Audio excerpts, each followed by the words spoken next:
Bonjour tout le monde et bienvenue au deuxième épisode de Science, Pseudosciences et Scepticisme, le podcast sur la science, les pseudosciences et le scepticisme. Puis à un moment donné, il va falloir que j'arrête d'essayer de faire cette joke-là. Mon nom est Stéphane Thériault et je vous invite à passer cet épisode ainsi que le prochain avec Charles Darwin et sa fameuse théorie de l'évolution par sélection naturelle.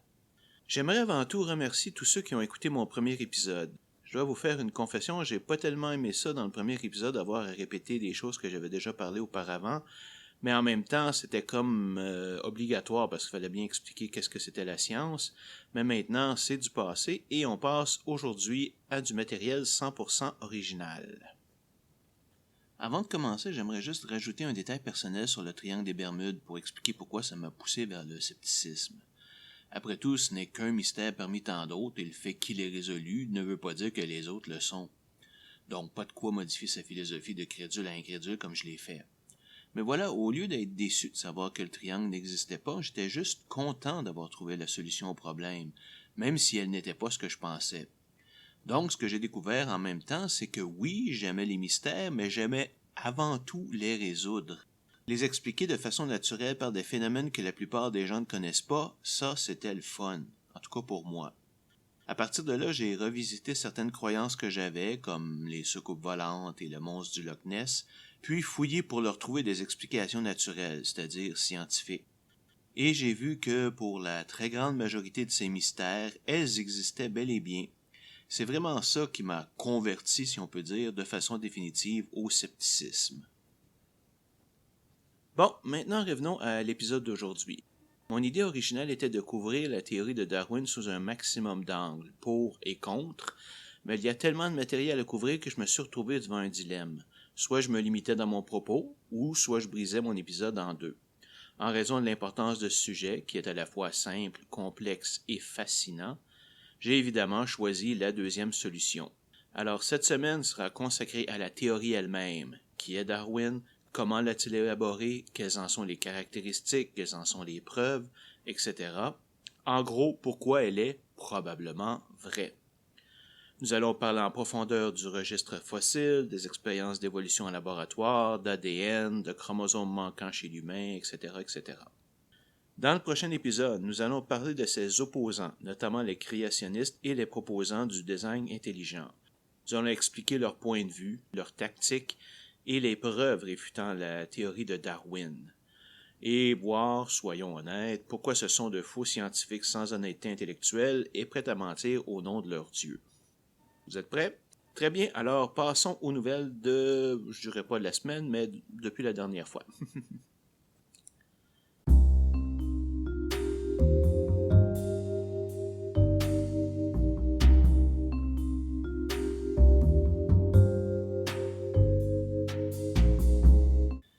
Notre première nouvelle ce mois-ci concerne la vaccination et le mouvement anti-vaccination. Je vous rappelle que j'ai un intérêt personnel dans le sujet puisque le mouvement anti-vaccination a été le sujet de mon premier épisode du monde merveilleux du scepticisme. Donc vraiment, c'est quelque chose qui m'intéresse beaucoup. Nous avons appris que le gouvernement ougandais a passé une loi qui obligera les parents à vacciner leurs enfants sous peine de passer jusqu'à 6 mois en prison. Chaque enfant devra également avoir son carnet de vaccination à jour sous peine d'être privé de son éducation publique. Ça peut vous sembler exagéré comme réaction, mais rappelez-vous que l'Ouganda est un pays en voie de développement. Son infrastructure médicale est encore très déficiente et bien plus d'Ougandais meurent de maladies infectieuses comme la polio que dans le monde développé. Pourtant, ce n'est pas par manque d'efforts, car dans les 20 dernières années, le gouvernement a fait de nombreux efforts pour vacciner les gens et les résultats ont été probants. Mais alors, pourquoi adopter une politique aussi dure? C'est à cause d'une campagne de désinformation massive qui a été mise en place par un groupe d'anti-vaccination. Une secte religieuse nommée 666 et aussi le peuple de l'Évangile se promènent de village en village pour faire peur aux gens en proclamant que seuls les sorciers guérisseurs avaient le pouvoir de guérir les gens et aussi faisaient fuir les gens responsables de la vaccination. Avec un nom comme 666, vous ne serez pas surpris d'apprendre qu'il s'agit d'un groupe apocalyptique qui croit que nous vivons les derniers moments sur Terre. L'Ouganda rejoint maintenant des pays comme l'Australie, qui fera perdre l'aide sociale aux parents qui ne feront pas vacciner leurs enfants. Et j'espère juste que le Québec adoptera une loi de ce genre. C'est juste grave qu'on en soit rendu là, mais quand on traite de la santé publique, excusez-moi, mais votre liberté de choix vient de prendre le bord. Si vous n'avez pas le droit d'aller tuer votre voisin avec un pistolet juste parce que vous le désirez, vous n'avez pas plus le droit d'aller infecter ces enfants non vaccinés à cause de problèmes de santé avec une maladie qui pourrait les tuer. Au mieux, c'est de la négligence criminelle de la part de parents égoïstes. Il y a encore 2 millions d'enfants qui meurent chaque année de maladies contre lesquelles on peut se protéger. Et si vous vous demandez pourquoi je dis ça, parce qu'après tout les vaccins pourraient causer l'autisme, allez le plus rapidement possible au lmmds.ca écouter l'épisode 3, où je parle de vaccination et du mouvement anti-vaccination. Un petit spoiler, non, il ne les cause pas. À ce propos, l'ex-docteur Andrew Wakefield, le grand responsable du mouvement anti-vaccination à cause de son étude malhonnête pour être gentil sur les vaccins et l'autisme, a produit un soi-disant documentaire intitulé Vaxxed From Cover-Up to Catastrophe, qui parle d'une conspiration mondiale pour cacher le lien entre les vaccins et l'autisme.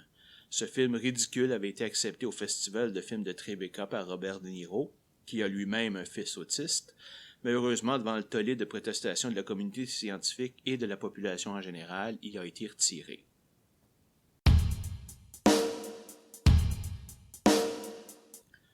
Dans notre deuxième nouvelle, en 2009, la santé publique du Royaume-Uni avait recommandé l'utilisation de l'acupuncture comme traitement aux maux chroniques de dos.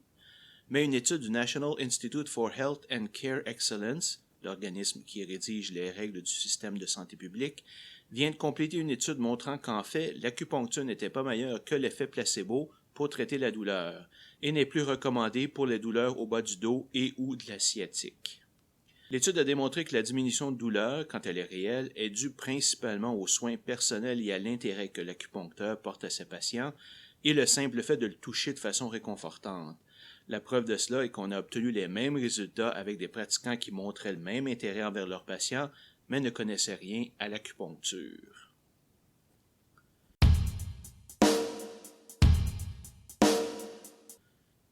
Savez-vous combien il y a de planètes dans le système solaire? 9. En ordre de distance au Soleil, Mercure, Vénus, la Terre, Mars, Jupiter, Saturne, Uranus, Neptune et Pluton. Ah non, c'est vrai, Pluton n'est plus une planète, parce qu'elle est simplement trop petite. Donc, c'est 8. À moins que, finalement, peut-être qu'il y a vraiment une 9e planète. La 9e planète, qui serait trop loin pour qu'on puisse la voir au télescope, semble avoir une orbite qui l'amène suffisamment proche du Soleil pour influencer les comètes et les petites planètes qu'elle rencontre. Il s'agit du même type d'influence qui nous a permis de découvrir Neptune et Pluton avant même qu'on les ait observés. Cette planète se situerait à entre 200 et 350 unités astronomiques. Et pour ceux qui ne le savent pas, une unité astronomique, ça correspond à la distance entre la Terre et le Soleil, soit environ 150 millions de kilomètres. La planète se trouverait donc entre 30 et 52,5 trillions de kilomètres du Soleil, et la mesure de son influence indique qu'elle a une masse approximativement égale à Neptune, soit 17 fois celui de la Terre. Mais il faudra confirmer son existence visuellement avant de l'accepter définitivement, car cette méthode de détection a déjà donné de faux résultats. Donc, il faut toujours faire attention.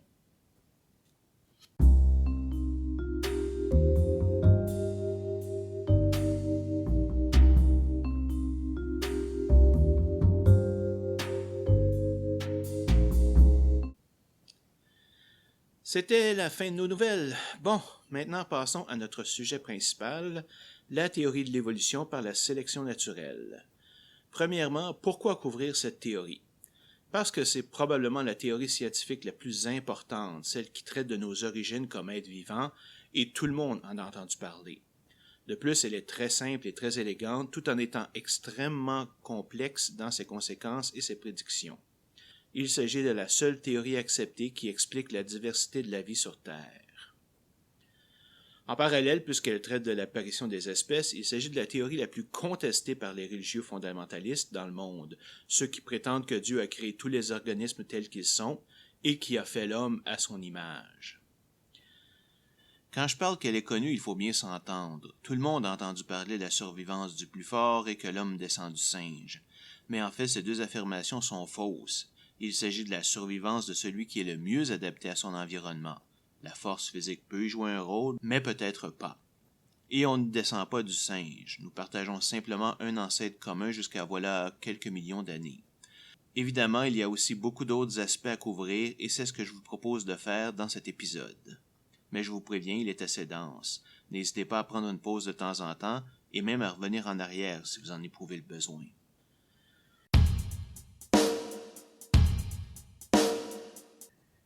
Commençons tout ça par un brin d'histoire. Charles Robert Darwin est né en Angleterre le 12 février 1809 d'une famille aisée.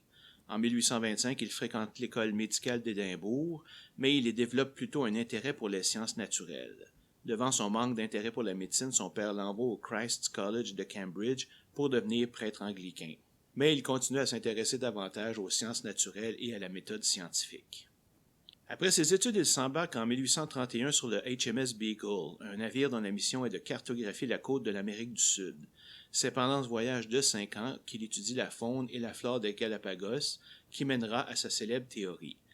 Il y constate à quel point la faune différait de celle sur les continents et semblait s'être adaptée à leur environnement. Dès son retour en 1836, il commence son travail de classification et de recherche qui le mèneront à sa théorie.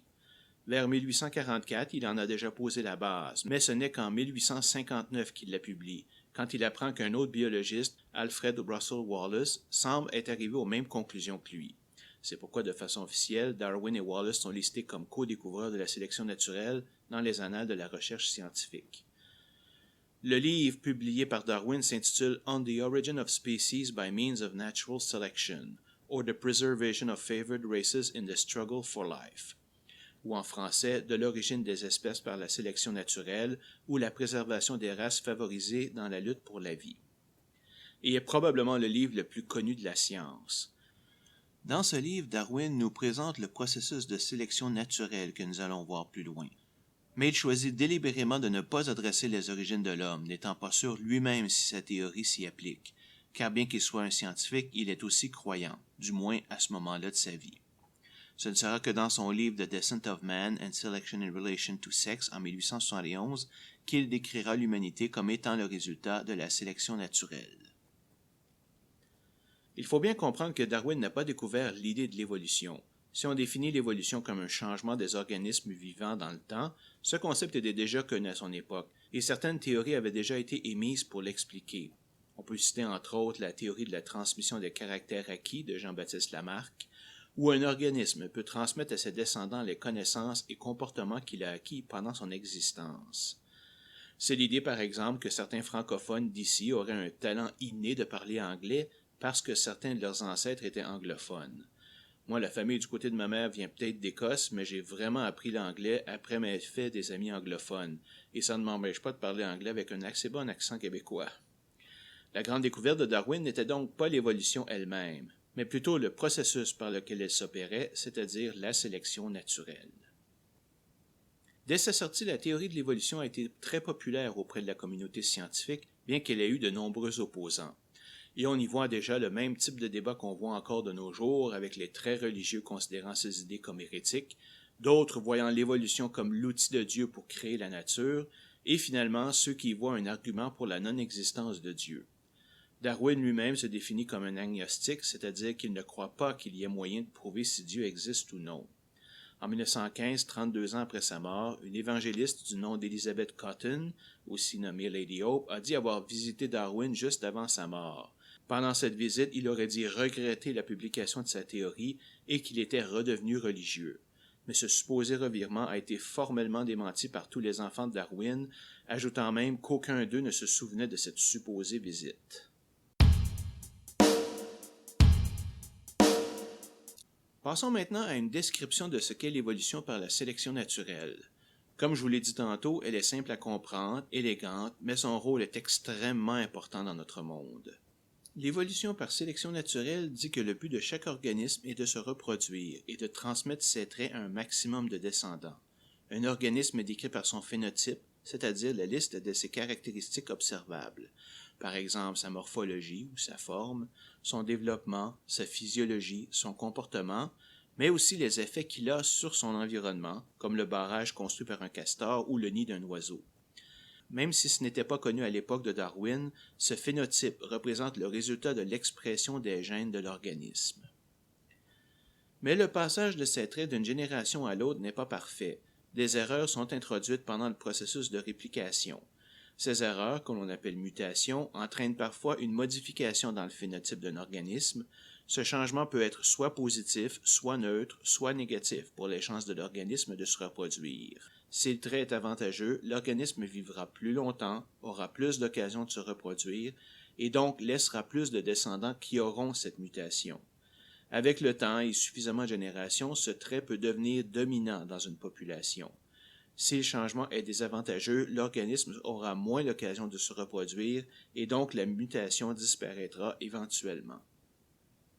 Ces changements avantageux vont se multiplier dans une population lorsqu'elle est séparée géographiquement des autres, et elle deviendra ainsi extrêmement adaptée à son environnement immédiat. Lorsque les modifications deviennent assez nombreuses, la population perdra la possibilité de se reproduire avec les membres de la population dont elle a été séparée, ou au mieux ne pourra produire que des enfants stériles, comme les mulets par exemple. La population isolée sera considérée maintenant comme une nouvelle espèce. C'est ce qu'on appelle le processus de spéciation. Une chose très importante à comprendre sur l'évolution, c'est qu'elle n'est pas dirigée. Il n'y a pas de but ultime, pas de plan. Chaque modification doit amener une amélioration immédiate pour être sélectionnée, alors qu'un changement moins bon dans l'immédiat, mais menant plus tard à un meilleur résultat, sera simplement ignoré. Aussi, il n'existe aucune raison autre que religieuse de penser que nous, les humains, sommes le résultat ultime de l'évolution. Premièrement, certains organismes existent sous leur forme depuis des centaines de millions d'années parce qu'ils sont déjà superbement adaptés à leur environnement. Les crocodiles et les requins en sont des exemples. De plus, cela implique que le processus est terminé. Désolé, mais l'évolution ne peut tout simplement pas arrêter. Tant qu'il y aura réplication avec mutation, il y aura évolution. En fait, cette mauvaise conception vient de la vision de l'évolution comme un arbre qui part d'un organisme simple constituant le tronc et se complexifiant dans ses branches qui représentent ses descendants. Ces descendants se divisent ensuite en autres sous-branches qui représentent d'autres organismes encore plus complexes et ainsi de suite, en continu jusqu'à nous. Mais cette vue n'est pas représentative du tout de l'évolution, qui est bien plus chaotique que ça. Au lieu d'un arbre, on devrait plutôt la voir comme un ensemble de buissons avec plein de branches coupées, d'essais infructueux et de recommencements constants. De plus, toutes les mutations sont dues au hasard. Comme le disait Stephen Jay Gould, si on rembobinait le fil de l'évolution et qu'on le repassait une deuxième fois, il n'y aurait aucune garantie que le film se terminerait avec l'apparition de l'être humain. Peut-être qu'un autre organisme aurait pris sa place, ou peut-être n'y aurait-il simplement pas de vie intelligente. Un autre concept est que l'évolution déteste payer pour rien. Tout ce que nous sommes capables de faire demande des ressources à notre corps en termes d'énergie, de vitamines, protéines, etc. Et plus nous utilisons de ressources, plus nous devons mettre d'efforts à les acquérir. La sélection naturelle est prête à faire des sélections qui à long terme donneront de mauvais résultats simplement parce qu'il y avait un avantage immédiat à gagner. Je donnerai deux exemples ici, les vitamines C et D. Notre organisme possédait jadis l'habilité de synthétiser la vitamine C de façon naturelle, mais une mutation a causé la désactivation du gène responsable. Pourquoi est-ce qu'elle s'est propagée, alors que dépendre de l'environnement nous rend plus vulnérables? Parce que synthétiser la vitamine C demande de l'énergie, donc des ressources, alors que la vitamine C est suffisamment présente dans la nature pour qu'on puisse l'absorber en mangeant des fruits. Pour la vitamine D, c'est un peu différent, on la trouve rarement dans la nourriture. Mais notre organisme est incapable de la synthétiser par lui-même, probablement parce que cela demandait aussi trop d'énergie. Pour compenser, la synthèse de la vitamine se fait par l'épiderme et nécessite les rayons du soleil pour s'activer, plus précisément les rayons ultraviolets B, les mêmes qui nous donnent le cancer de la peau si nous en absorbons trop. C'est bien une preuve que l'évolution agit en aveugle, hein? Parce que c'est pas très bien pensé. Ce concept met également fin à l'idée stupide que nous n'utilisons que 10% de notre cerveau. Le cerveau utilise plus de 20% des calories que nous absorbons dans une journée, alors qu'il ne constitue que 2% de sa masse. Pourquoi l'évolution qui déteste le gaspillage aurait-elle construit un élément aussi complexe sans l'utiliser? N'oublions pas que l'apparente richesse en ressources que nous avons, et sur une partie de la Terre seulement d'ailleurs, est très récente. Et jusqu'à voilà peut-être 100 ans à peine, la très grande majorité de la population vivait à divers degrés de privation. C'est pour ça que dans ce temps-là, être gros était un signe de richesse. Avec des ressources si rares, il est impensable que la nature ait pu faire un tel gaspillage. Et la vérité, évidemment, est que nous n'utilisons environ que 10% de notre cerveau à un moment précis, mais que les régions utilisées varient selon nos activités. Et dans une journée, nous utilisons toutes les régions de notre cerveau, donc à 100%.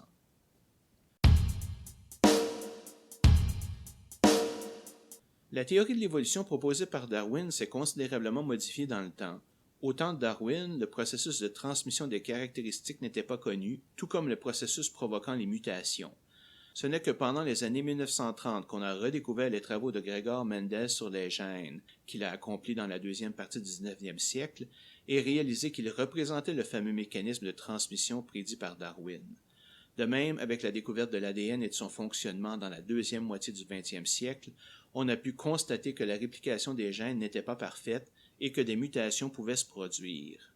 La plupart de ces changements étaient dus au processus de réplication lui-même, qui est par nature imprécis, mais d'autres sources, comme certains produits chimiques ou radiations, pouvaient aussi en causer. Chacune de ces découvertes aurait pu totalement invalider la théorie de Darwin, mais au contraire l'ont confirmée de façon éclatante. Certains autres concepts se sont également ajoutés avec le temps, dont le concept d'équilibre ponctué de Stephen Jay Gould et Niles Eldredge, qui affirme que les changements ne se multiplient que lorsqu'il y a pression pour le faire, causée généralement par des événements géologiques rares et rapides. Lorsque cette pression est forte, de nouvelles espèces vont rapidement apparaître, mais il faut bien se comprendre, on parle quand même ici d'intervalles de dizaines de millions d'années. Alors que si elle est faible, les organismes ont tendance à rester stables et en équilibre. Cette théorie possède encore de nombreuses critiques, mais qu'elle soit vraie ou fausse, elle ne remet pas l'idée de Darwin en question. Nous allons parler en profondeur des opposants à la théorie de l'évolution dans le prochain épisode, mais j'aimerais quand même aborder dès maintenant un de leurs arguments favoris, celui qu'un processus aléatoire comme l'évolution ne pourrait pas créer un organisme aussi complexe que l'humain. Ils utilisent pour ce faire la métaphore du 747. Pour eux, produire un être humain grâce à l'évolution est l'équivalent d'avoir des milliards de pièces indépendantes sur le sol, puis de passer une tornade là-dedans et se retrouver avec un 747 totalement fonctionnel. Les chances que cela arrive sont évidemment nulles de façon pratique, alors l'évolution ne peut pas être vraie. Mais cette analogie montre une incompréhension totale de l'évolution qui fonctionne morceau par morceau sur des milliers ou des millions d'années, dépendant de l'espérance de vie d'un organisme. Oui, les mutations sont faites au hasard, mais seulement celles qui augmentent les chances de l'organisme de survivre et se multiplier sont gardées. Donc la sélection naturelle n'est pas du tout le résultat du hasard. Certains tentent également de séparer entre la microévolution, c'est-à-dire de petites variations à l'intérieur d'une même espèce, comme les différentes races de chats ou de chiens, et la macroévolution, qui invoque un changement d'espèce. Ils vont dire que la microévolution existe, car on a pu la voir en laboratoire, mais pas la macroévolution, qu'on n'a jamais pu voir. Le problème est que cette barrière entre les deux n'existe que dans leur tête.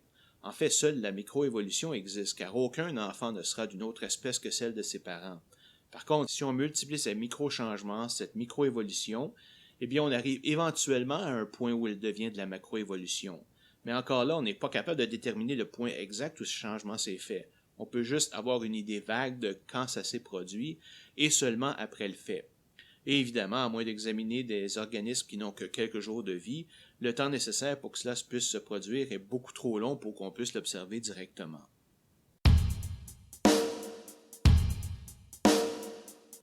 Vous voyez, du moins j'espère, que l'idée de base de l'évolution est quand même simple. Malheureusement, on ne peut que très difficilement l'observer directement, et ce à petite échelle. Mais alors, pourquoi pense-t-on que l'évolution est vraie? Tout simplement parce que les preuves qui la confirment sont tellement abondantes. Je vais vous en donner les 5 des plus importantes ici, mais il y en a plusieurs autres. Preuve 1. Le code génétique universel. Depuis qu'on sait comment analyser l'ADN des organismes, on a pu constater que toutes les cellules vivantes sur Terre, des plus simples bactéries aux cellules de feuilles d'arbres aux globules blancs du système immunitaire humain, sont capables d'interpréter toute pièce d'ADN de n'importe quelle forme de vie sur Terre. C'est pour ça, par exemple, que nos globules blancs sont capables de détecter tout organisme étranger dans notre corps et l'attaquer sans merci pour nous protéger. Il s'agit d'une preuve forte comme quoi nous avons tous le même ancêtre commun à la base de toute vie. Preuve 2. Similarité génétique. Les humains partagent environ 96% de leur code génétique avec les chimpanzés, 90% avec ma petite chatte Mimi, 80% avec les vaches, 75% avec les souris, etc., etc. Ce pourcentage reflète directement le temps depuis lequel nos espèces sont divergées, Plus le pourcentage est petit, plus ça fait longtemps. Preuve 3. Très commun dans nos embryons. Les embryons de tous les animaux de l'embranchement des chordés, dont les chiens, les serpents, les poissons, les singes, les anguilles et même les humains, développent tous des branchies, des queues et certaines structures particulières de la colonne vertébrale. Évidemment, ça on parle au niveau de l'embryon, donc avant même que ça devienne un fœtus. Pour plusieurs d'entre eux, dont les humains, les branchies se transformeront plus tard pour former les os de l'oreille et de la mâchoire. De plus, pour les humains, la queue est généralement réabsorbée par le corps lors de sa transformation en fœtus. Ça n'empêche pas certains bébés de naître avec un reste de queue qui est généralement enlevé par les médecins lors de l'accouchement.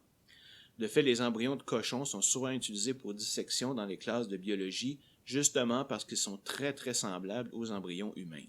Tous ces points en commun ne sont possibles que si tous les chordés possèdent un ancêtre commun. Preuve numéro 4. Les bactéries résistantes aux antibiotiques. L'apparition de bactéries résistantes aux antibiotiques est un phénomène qui ne peut s'expliquer que par la sélection naturelle. Dans une colonie de bactéries, le processus de mutation fait en sorte qu'un très petit nombre soit résistant, par hasard, à certains antibiotiques.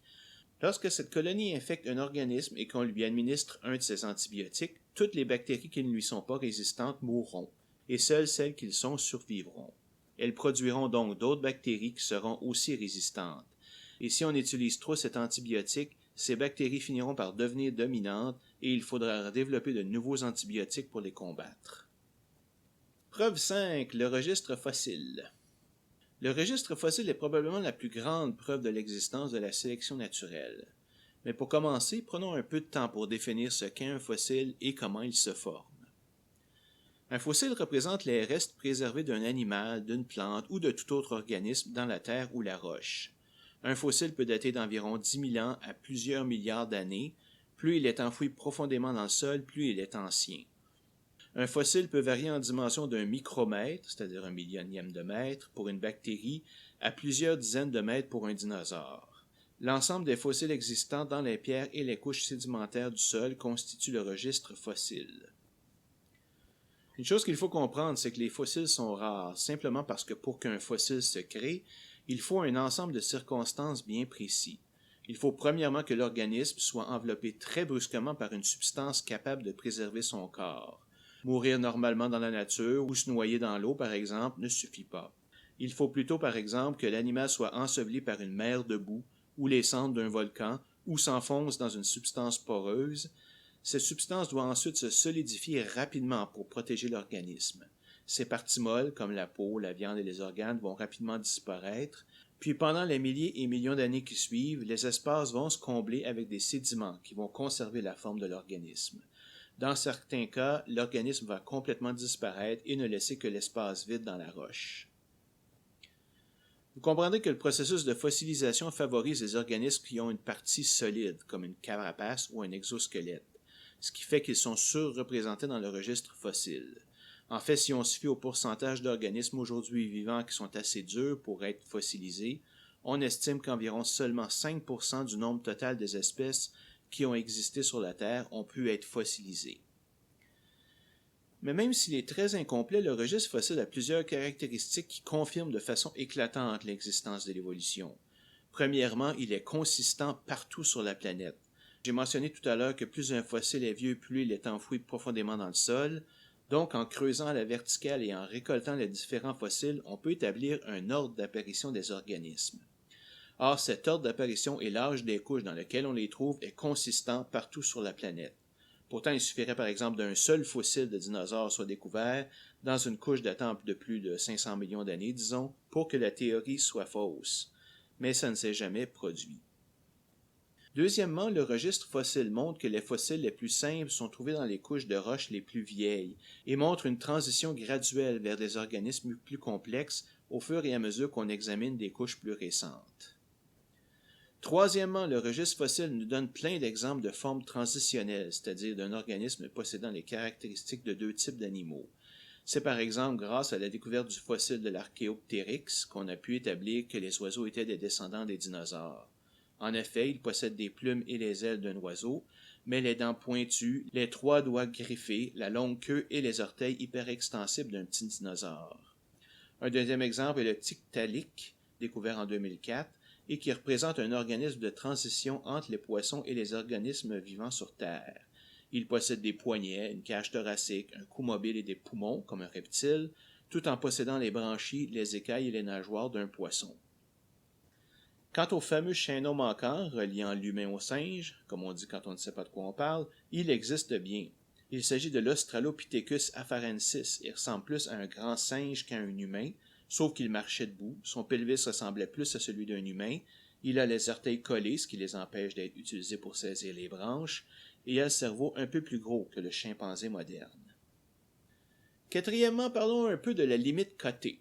Voilà environ 65 millions d'années, un gros météore s'est écrasé dans le golfe du Mexique, provoquant une catastrophe mondiale qu'on appelle l'extinction Crétacé-Paléogène, et qui a détruit plus de 3/4 des espèces animales et végétales, dont les gros dinosaures. Cet impact a aussi laissé une mince couche d'argile très caractéristique dans le sol, en ce qu'elle représente un taux d'iridium très élevé, c'est un métal ça, de façon uniforme partout sur la planète, que ce soit sur la Terre ou sous mer. On appelle cette couche la limite cotée et elle est un excellent point de repère pour les fossiles à cause de sa constance partout. Aucune des nouvelles races qui sont apparues après cette extinction n'apparaît sous cette couche. De même, toutes les espèces disparues lors de l'extinction n'apparaissent jamais au-dessus d'elle. Cette constance exceptionnelle est une autre preuve de l'évolution continuelle des espèces. Bien qu'elle n'ait été découverte qu'en 1980, presque 100 ans après la mort de Darwin, elle apporte une autre preuve de l'évolution.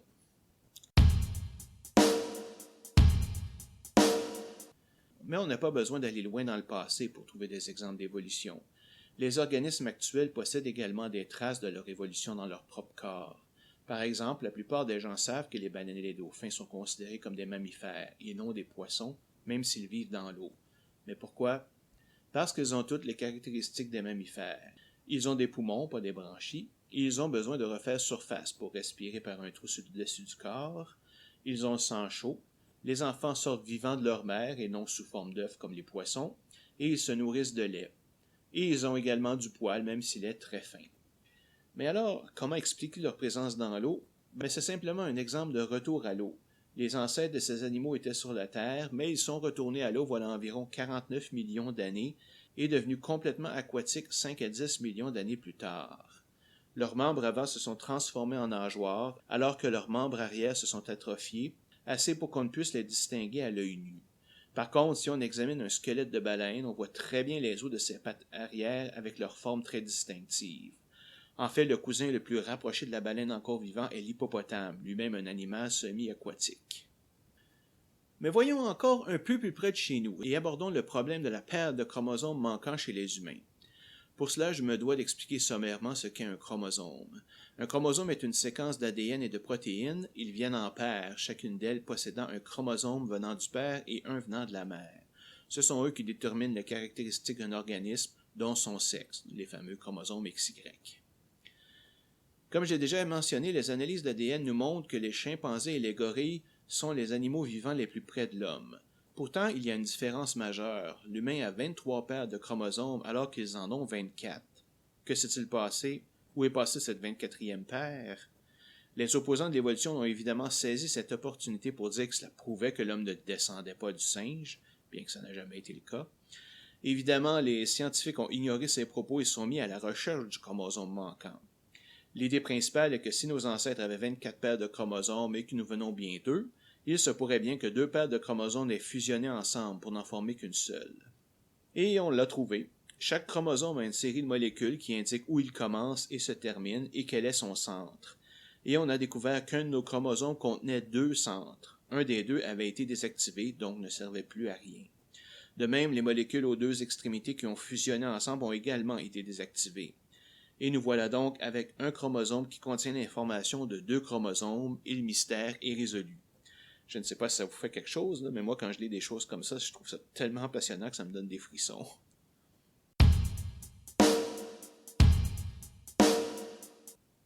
Il est très difficile d'observer l'évolution en action en raison du grand nombre de générations nécessaires et donc du temps qu'elle prend.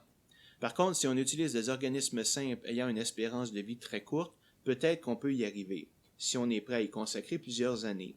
Et il y a quelques scientifiques qui ont eu la patience et le courage pour relever ce genre de défi. L'expérience la plus connue est celle du professeur Richard Lansky, un biologiste évolutionniste du Michigan State University, qui a entrepris en 1988 une étude de l'évolution de la bactérie E. coli en la soumettant à de nouvelles conditions et en examinant l'apparition de nouvelles caractéristiques. Cette expérience est toujours en cours 28 ans plus tard et constitue la plus longue expérience laboratoire jamais effectuée. En 2014, plus de 60 000 générations de bactéries E. coli ont été observées. Une des expériences conduites a été de mettre cette bactérie dans un environnement très riche en acide citrique, qu'on trouve dans certains fruits comme le citron et le pamplemousse. La bactérie E. coli originale, si on peut dire, ne peut en général utiliser cet acide citrique comme énergie malgré le fait qu'elle soit capable de la métaboliser. Mais selon la théorie de l'évolution, si on a une population assez importante, certaines mutations dues au hasard feront en sorte que certaines bactéries seront capables de l'utiliser. Et dès que cette caractéristique apparaîtra, la sélection naturelle devrait faire en sorte qu'elle se propage à la population au complet en raison des avantages qu'elle produit. Et c'est ce qui est arrivé. En 2008, Lansky et ses collaborateurs ont reporté que vers la génération 33 000, la population des bactéries s'est mise à grandir de façon substantielle. Une étude des bactéries a révélé la mutation de certains gènes qui permettaient l'utilisation d'acide citrique vers les générations 31 000 à 31 500. Il y avait eu d'autres changements avant ça, mais c'était de loin le changement le plus apparent. Un autre exemple est l'expérience de Theodore Garland Jr. de l'Université de Californie à Riverside. En 1998, il a entrepris une expérience de sélection artificielle de souris en fonction de leur capacité à tourner une roulette rapidement. Plus elles étaient rapides, plus elles étaient nourries. L'expérience continue encore aujourd'hui et a dépassé les 65 générations. Les souris actuelles sont maintenant capables de faire exécuter à la roulette 3 fois plus de révolutions par jour que les souris initiales. Ce genre de sélection de la part de l'homme est aussi ce qui a permis aux chiens de se séparer des loups, en choisissant systématiquement les animaux les plus sociables pour se reproduire ensemble. Il y a aussi plusieurs expériences qui ont été faites avec les drosophiles, des petites mouches que je connais plus par le nom anglais de fruit flies, et qui ont permis de créer plus de 200 nouvelles populations de drosophiles avec des caractéristiques différentes, juste en les soumettant à des conditions de vie différentes. Évidemment, nous n'avons pu voir ainsi que des exemples de microévolution, c'est-à-dire des variations à l'intérieur d'une même espèce. Même avec des espèces qui se reproduisent très rapidement, le nombre de générations nécessaires pour créer une nouvelle espèce est encore trop élevé.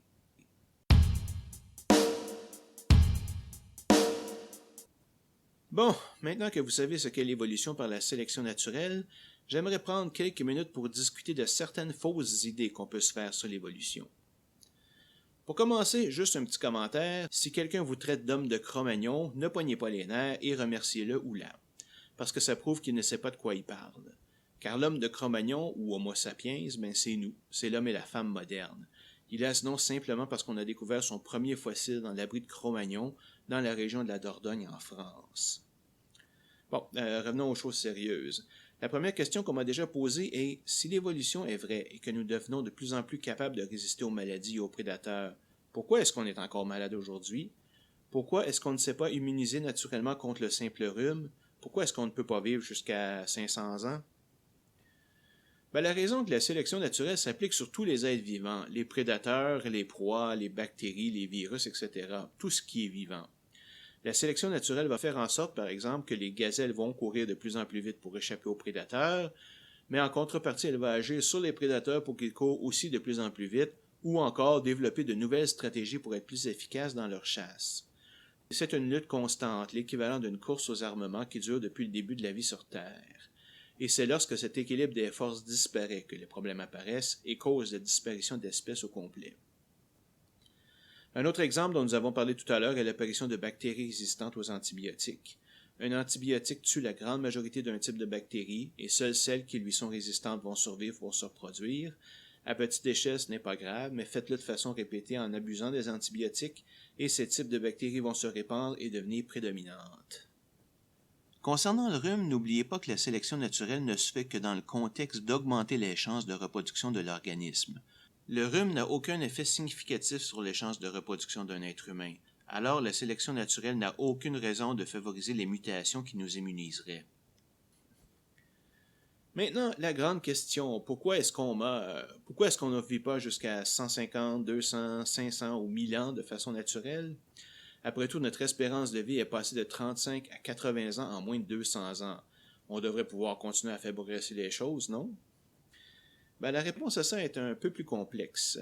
Pour commencer, j'aimerais apporter une précision. L'espérance de vie d'un humain est l'âge qu'il peut espérer atteindre étant donné l'âge qu'il a déjà atteint. Ce n'est pas l'âge moyen de la mort des personnes dans une population. Une analogie que je peux donner est la possibilité de tirer à pile ou face et d'obtenir face 4 fois de suite. Les chances sont de 0,5 fois 0,5 fois 0,5 fois 0,5 ou 6,25%. Par contre, si j'ai déjà eu 2 faces, je n'ai besoin que de 2 autres faces pour réussir et les chances sont de 0,5 fois 0,5 ou 25%. Donc, les chances d'avoir 4 faces en ligne lorsque je n'ai fait aucun flip est de 6,25%, mais de 25% si j'ai déjà eu 2 faces. C'est la même chose pour l'espérance de vie. Elle augmente au fur et à mesure que l'on vieillit. De 70 ans à la naissance, elle peut ensuite passer à 75 ans lorsqu'on atteint 10 ans, puis 80 lorsqu'on arrive à 20 ans. Et lorsqu'on dit que l'espérance de vie des gens était de 35 ans, voilà 200 ans, c'était au moment de leur naissance. Et dans ces temps-là, le taux de mortalité des bébés et jeunes enfants était beaucoup plus élevé qu'aujourd'hui. Par exemple, selon Statistique Canada, le taux de mortalité des enfants de moins d'1 an en 1931 était de 80,7 morts par 1000 naissances, alors qu'il n'était que d'environ 5 en 2012. En comparaison, en France au 18e siècle, un enfant sur 3 mourait avant l'âge d'1 an, surtout à cause des maladies infectieuses. Ce nombre a été divisé par 2 vers 1850 avec l'utilisation des premiers vaccins. Donc l'espérance de vie de 35 ans ne voulait pas dire que les gens mouraient à 35 ou 40 ans, mais que plusieurs mouraient très jeunes. Une fois la jeunesse passée, l'espérance de vie augmentait rapidement, même si elle demeurait bien en dessous de ce qu'elle est aujourd'hui. Donc la différence entre 200 ans et aujourd'hui tient surtout à la qualité des soins médicaux que l'on peut donner aux enfants, plutôt qu'à une amélioration de notre organisme à cause de la sélection naturelle. Le nombre d'années dont on parle est beaucoup trop bas pour ça. Est-ce que ça veut dire qu'éventuellement on va pouvoir vivre des centaines d'années? Non, ou du moins pas en gardant notre corps original. Même si on le met à l'abri des maladies, mauvaises bactéries, virus et même les accidents, notre organisme a une durée de vie limitée, après laquelle le corps commence à arrêter de fonctionner, les cellules dégénèrent, on pense moins vite, on réagit moins vite, etc. Ça s'appelle la vieillesse et c'est un phénomène inévitable. L'âge qu'on peut atteindre avant de devenir l'ombre de soi-même est dicté par nos gènes et la médecine ne peut qu'aider à l'atteindre. Elle ne peut pas vraiment le faire dépasser. Probablement qu'il y aura d'autres moyens de prolonger notre vie, comme en utilisant des thérapies géniques qui régénéreront ou remplaceront carrément nos vieilles cellules, ou par des modifications non organiques, mais ce ne sera certainement plus notre corps original. Mais vous me direz, puisque ce sont les gènes qui dictent notre âge limite, qu'est-ce qui empêche la sélection naturelle de sélectionner ceux qui nous font vivre le plus longtemps? C'est parce que la sélection naturelle n'en a rien à faire de notre espérance de vie. N'oubliez pas que le but aveugle d'un gène est de se transmettre à ses descendants, et donc la sélection naturelle va vouloir qu'on se reproduise le plus souvent possible. Une fois l'âge de reproduction dépassé, disons vers 50 ans pour l'humain, la sélection naturelle n'a plus rien à faire de nous. Disons par exemple que j'aurais un gène qui permet de vivre jusqu'à 55 ans et un autre qui permet d'atteindre 100 ans. Ce n'est évidemment pas simple comme ça, mais c'est suffisant pour notre exemple. Étant donné qu'une femme n'a plus d'enfants après 50 ans et que chacun de ces deux gènes lui permet d'atteindre cet âge, il n'y a aucune pression évolutive pour sélectionner l'un par rapport à l'autre. Donc celui qui permet de vivre jusqu'à 100 ans ne deviendra pas plus répandu dans la population. Évidemment, nous voudrions qu'il le soit, et peut-être que nous pourrons provoquer sa sélection par manipulation génétique. Mais évidemment, à ce moment-là, ce n'est plus de la sélection naturelle, et ça fera juste en sorte que plus de gens atteindront 100 ans. Ça ne fera pas magiquement donner la possibilité de vivre jusqu'à 150 ans. Enfin, probablement pas. En tout cas, tout ça, c'est quand même assez spéculatif, et on ne sait pas exactement ce que l'avenir nous réserve. Une chose aussi qu'il ne faut jamais oublier est que les mutations des gènes se font au hasard. Il se peut donc très bien qu'une mutation très utile ne se fasse pas, ou du moins dans des circonstances qui permettront sa dispersion. Et pour devenir dominante, elle ne peut pas juste se produire une seule fois, elle doit apparaître dans un nombre suffisant d'organismes dans un laps de temps assez court. Si une mutation très rare mais très utile n'apparaît que dans un ou deux animaux d'une population, le fait d'avoir un peu plus de chances de survivre ne veut pas dire qu'ils vont automatiquement survivre jusqu'à l'âge adulte. Ils peuvent très bien se faire bouffer bébé et cette mutation disparaîtra. À l'inverse, certains concepts sont tellement utiles, comme les yeux, que plusieurs types d'yeux ont été construits de façon indépendante par la sélection naturelle. Il n'y a pas grand-chose de commun entre les yeux d'un humain et ceux d'une abeille, mais leur fonction est identique, utiliser la lumière pour reconnaître ses alentours, s'orienter et identifier les dangers. Un dernier point que j'aimerais aborder, c'est celui de coopération versus compétition. On parle de la vie comme une compétition constante entre organismes pour survivre et la sélection naturelle comme étant le moyen de développer des armes pour se défendre. Mais pour certaines personnes, ce point de vue est difficile à concilier avec le concept d'altruisme et d'empathie. Après tout, si les autres meurent jeunes ou sont malades, ça diminue la compétition pour ceux qui sont en santé. Donc l'altruisme et l'empathie ne devraient pas exister chez l'être humain. Ma réponse à cela se fera en 3 points. Premièrement, l'idée que les autres meurent jeunes augmente nos chances de se reproduire n'est vraie que si un seul des sexes est affecté.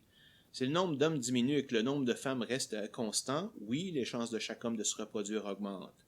Mais évidemment, ce n'est pas ce qui arrive. Une maladie qui affecte les hommes va aussi affecter les femmes et vice-versa, et comme les deux groupes vont diminuer, les chances de se reproduire seront à peu près égales à ce qu'elles étaient avant. Deuxièmement, ces gens semblent penser que l'altruisme et l'empathie n'aident pas ou même nuisent à la survivance d'un organisme.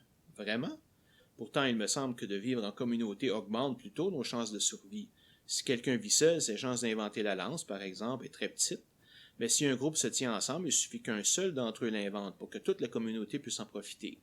Il y a également le principe de protection, c'est-à-dire je vais protéger ta famille quand tu es à la chasse et tu vas faire de même quand ce sera mon tour. Finalement, les chances pour un chasseur isolé de tuer un mammouth ou un lion sont très faibles, avant les armes à feu évidemment, alors qu'un groupe de chasseurs qui coopèrent auront une très bonne chance de réussir. Cette idée de coopération me conduit directement à mon 3e point, le concept du tit for tat. J'ai lu ce principe pour la première fois dans le livre de Selfish Gene de Richard Dawkins, et je dois dire que ça m'a réconcilié totalement avec l'idée d'une évolution sans Dieu pour la guider. Dawkins et plusieurs de ses confrères ont élaboré plusieurs scénarios de survie et une liste de stratégies possibles et de réponses, genre je reste et j'aide, je me sacrifie, je me sauve, je laisse les autres mourir, etc. Et ont évalué les résultats en considérant l'ensemble des gènes de la population touchée. Systématiquement, de façon innée, la meilleure stratégie a toujours été ce qu'ils appellent le tit for tat, c'est-à-dire la coopération entre les membres de la population. Elle consiste simplement à faire confiance aux gens qui nous entourent jusqu'à ce qu'ils nous montrent qu'on ne peut pas leur faire confiance, même les étrangers. Dans certains scénarios, ça va encore plus loin que ça, car la meilleure stratégie est non seulement de leur faire confiance au début, mais de leur pardonner une première offense. Donc, il semblerait que la coopération entre les humains, et évidemment les humains sont loin d'être les seuls animaux à avoir de la coopération, aide beaucoup à la survie de l'organisme, et donc des gènes qu'il compose. Et comme l'empathie et l'altruisme améliorent cette coopération, ce sont des traits favorisés par la sélection naturelle. Juste une précision, quand je parle d'altruisme, ici je parle vis-à-vis des étrangers. Il y a un autre type d'altruisme, et c'est celui des parents ou des grands-parents prêts à se sacrifier pour leurs enfants. Pourquoi la sélection naturelle aurait-elle encouragé ce comportement? Simplement pour s'assurer que les gènes qu'on a passés à nos enfants puissent survivre et se reproduire à leur tour. Je ne veux pas trop aller dans les détails, mais sachez que chaque enfant hérite environ 50% de ses gènes de chaque parent. Donc, avec un seul enfant, 23 chromosomes de chaque parent se retrouvent dans l'enfant. Avec 2 enfants, 46 chromosomes, c'est-à-dire 2 fois 23, sont présents au total dans les enfants, ce qui est le même nombre que chez le parent, donc c'est égal. Mais avec 3 enfants et plus, le nombre total de chromosomes venant d'un parent dans ses enfants, c'est-à-dire 69 et plus, est supérieur au nombre de chromosomes que le parent possède, 46, et donc il devient plus intéressant pour l'organisme de défendre sa progéniture, quitte à sacrifier sa vie pour sauver un maximum de ses gènes.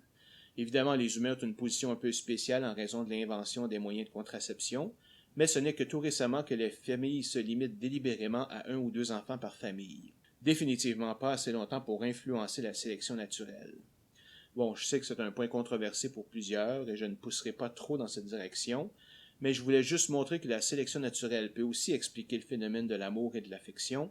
J'y reviendrai probablement dans un autre épisode sur le phénomène de la sexualité, de la reproduction et de l'enfance chez l'Homo sapiens. Justement, en parlant de sexualité, abordons le soi-disant problème de l'homosexualité. Selon plusieurs, l'existence de l'homosexualité est contre nature. Et à première vue, c'est vrai qu'il s'agit d'un phénomène bizarre du point de vue de la sélection naturelle. Après tout, un mâle ayant des relations avec un autre mâle ne peut avoir d'enfants. Donc, si le but des gènes est de se reproduire, comment se fait-il que l'homosexualité ne soit pas disparue? En fait, c'est une vraie question sur laquelle plusieurs évolutionnistes se sont penchés. Comment se fait-il qu'un trait qui enlève toute chance de reproduction puisse être passé? La réponse n'est pas simple, mais l'idée générale est que l'homosexualité n'est pas causée par un gène précis.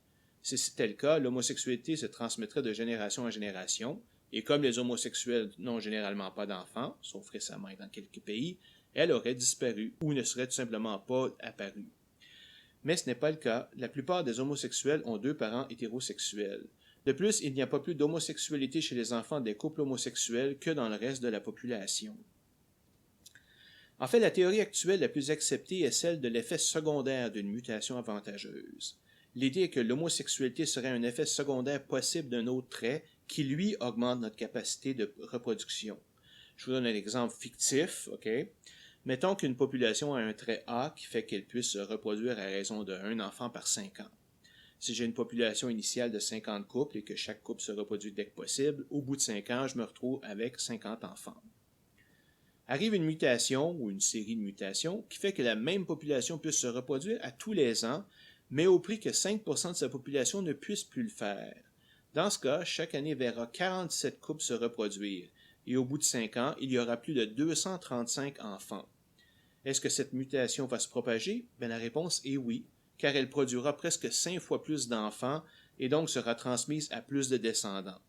Et ici, on n'entre même pas dans le fait que la sexualité n'est pas composée de 2 absolus, homo ou hétéro, mais d'un continuum avec une myriade de variétés. Notez que ce n'est qu'une possibilité. Il est aussi possible qu'elle soit causée par des facteurs environnementaux que nous ne comprenons pas encore, ou même une combinaison de tout ça.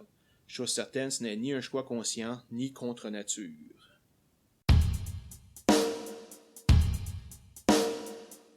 J'aimerais terminer mon exposé par un côté un peu plus sombre de l'évolution, ou ce que j'appelle les perversions au nom de l'évolution. Ça n'a rien à voir avec Darwin lui-même et avec sa théorie, mais plutôt avec ceux qui l'ont utilisé comme justification pour faire accepter leurs actions monstrueuses. Je parlerai en particulier du darwinisme social et de l'eugénisme. Le darwinisme social, aussi appelé spencerisme, a été développé dans le milieu du 18e siècle par Herbert Spencer, un sociologue contemporain de Darwin qui a adapté la théorie de la sélection naturelle du savant à l'humanité et les sociétés humaines. Il s'agit d'une doctrine politique, et non d'une science, évolutionniste qui dit que la lutte pour la vie entre les hommes est l'état naturel des relations sociales. Ces conflits sont la source fondamentale du progrès et de l'amélioration de l'être humain. Le but du darwinisme social est de supprimer les institutions et comportements qui font obstacle à l'expression de la lutte pour l'existence et à la sélection naturelle, menant à l'élimination des moins aptes et la survie des plus aptes. Au Québec, cela voudrait dire aucune gratuité du système de santé, pas d'assurance chômage, pas d'assurance maladie, pas de bien-être social, etc.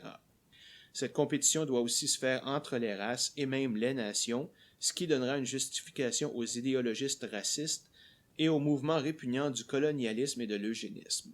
Le colonialisme était la croyance qu'une nation plus avancée qu'une autre était par définition supérieure et avait donc tous les droits de l'envahir et d'imposer ses lois et coutumes. Quant à l'eugénisme, nous en reparlerons un petit peu plus loin. Darwin lui-même s'est farouchement opposé à cette perversion de sa théorie.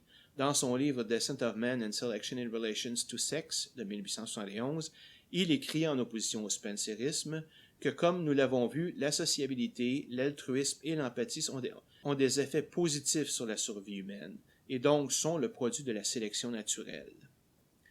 Je répète encore une fois que le darwinisme social n'a toujours été qu'une idéologie politique, et n'a donc aucune preuve scientifique pour l'étayer. De plus, de nombreux autres sociologues et scientifiques l'ont fortement critiqué et il est tombé en désuétude. Sauf pour les groupes d'extrême droite, comme les fascistes et les nazis, ces derniers en particulier ont pratiqué l'eugénisme. Qu'est-ce que l'eugénisme? L'eugénisme est l'idée, toujours non scientifique, qu'on peut améliorer une population donnée en éliminant délibérément les personnes porteuses de gènes non désirables. Et oui, ça veut dire les tuer ou les stériliser. Bien que les nazis soient surtout connus pour l'Holocauste, ils ont aussi pratiqué l'eugénisme sur leur propre population, tuant des milliers d'Allemands ayant des problèmes de santé mentale, entre autres. En fait, même l'extermination des Juifs et des Romanichels est considérée comme un eugénisme de race, car les nazis les considéraient comme inférieurs à la race aryenne. C'était plus facile d'exterminer 6 millions de personnes si on considère que ce sont des sous-humains. Évidemment, la découverte et l'analyse de l'ADN a confirmé qu'il n'y avait aucun support biologique à cette idéologie et que finalement ce n'était que de la bouillie pour les chats, mais ces effets s'en font encore ressentir de nos jours dans le racisme de plusieurs sociétés, dont la nôtre.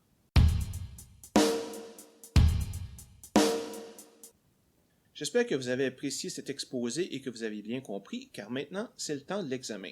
Et cette fois, ce n'est pas une blague. J'ai une situation à vous exposer et vous devrez répondre à mes 2 questions en fonction de la théorie de la sélection naturelle. Vous êtes prêts? Ok, on y va. Alors parlons un peu de la consommation de lait chez les adultes.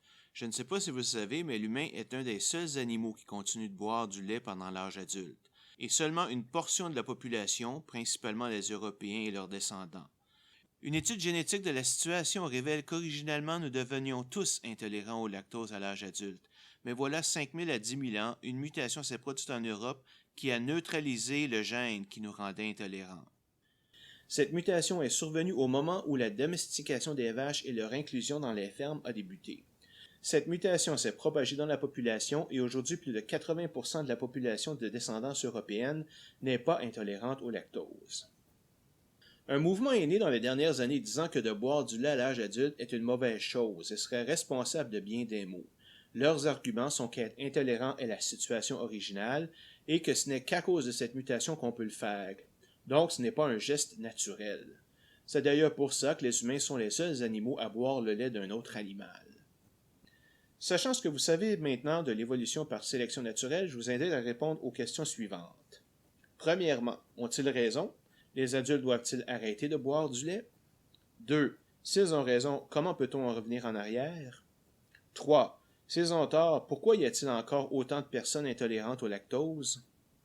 Et s'il le faut, mettez l'écoute sur pause et prenez le temps d'y réfléchir. Je vous reviens dans quelques secondes.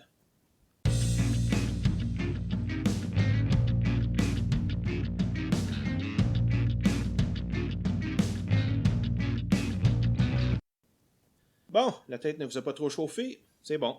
Alors la réponse à la première question est non, ils n'ont pas raison. Bien que la mutation se soit faite au hasard, le fait qu'elle se soit répandue de façon rapide dans la population montre qu'elle offre un bilan largement positif pour la survie des humains. Rappelez-vous que la sélection naturelle ne sélectionne que des traits qui améliorent les chances de survie, donc les chances de se reproduire.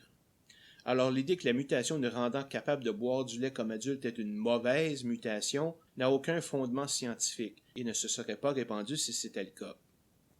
Pourquoi boire du lait est un avantage? Il constitue une source peu coûteuse, riche en calcium, en vitamines et glucides, et il est très bon au goût. En plus, au lieu de prendre une vache, de la tuer pour sa viande et devoir la remplacer aussitôt, on peut plutôt la garder pour plusieurs années en bonne santé et elle nous donnera du lait à tous les jours. Et à la fin de sa vie, on peut toujours récupérer la viande pour la manger. Quant à l'idée que seuls les humains boivent du lait d'autres espèces, je sais pas, mais quand je donne du lait à boire à ma petite Mimi, pensez-vous vraiment que je lui donne du lait de chat? Non, je lui donne du lait de vache, le même que je bois. Et elle adore ça. Puis pensez à tous ces vidéos super cute où on voit une femelle qui vient d'accoucher, adopter un petit d'une autre espèce et le nourrir avec son lait. Est-ce que le petit nouveau s'en plaint? Donc, cette idée n'est simplement pas vraie. En fait, c'est le même genre d'argument utilisé par les homophobes lorsqu'ils disent que seuls les humains ont des relations homosexuelles. De la foutaise pour essayer de montrer que l'homosexualité est une chose qui n'est pas naturelle. Il y a plein d'animaux qui ont des relations homosexuelles, dont les chiens. Passons maintenant à la troisième question, puisqu'on saute la question 2. Pourquoi y a-t-il encore tant de personnes intolérantes au lactose? La réponse est très simple.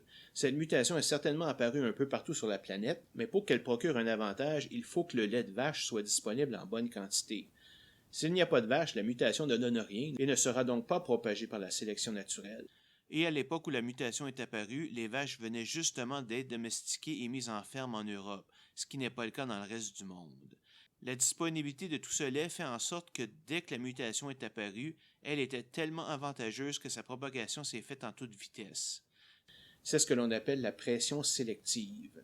Cette pression explique pourquoi la mutation a atteint plus de 80% des Européens en seulement 5 à 10 000 ans, ce qui est un temps relativement court pour une telle propagation, surtout lorsqu'on considère qu'une génération dure environ 20 ans.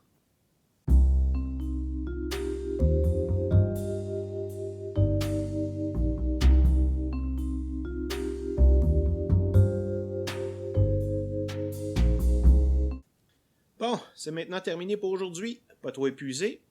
On en a couvert du matériel et n'hésitez pas à le réécouter si certains coins ne vous paraissent pas clairs. Vous pouvez m'envoyer vos commentaires ou questions par courriel ou sur la page Facebook du podcast. Les liens sont sur mon site web au sciencespss.ca. Dans le prochain épisode, on s'intéresse maintenant aux opposants de l'évolution, qui sont essentiellement des fondamentalistes religieux. On va voir l'histoire de ces groupes, de la science créationniste et du design intelligent, des arguments qu'ils avancent et des tactiques qu'ils utilisent. Nous parlerons également du procès de Dover en Pennsylvanie, où le mouvement du design intelligent a subi la défaite la plus cuisante de son histoire, et nous répondrons aux 15 questions que les créationnistes posent aux évolutionnistes pour montrer que l'évolution est fausse. Alors, à la prochaine!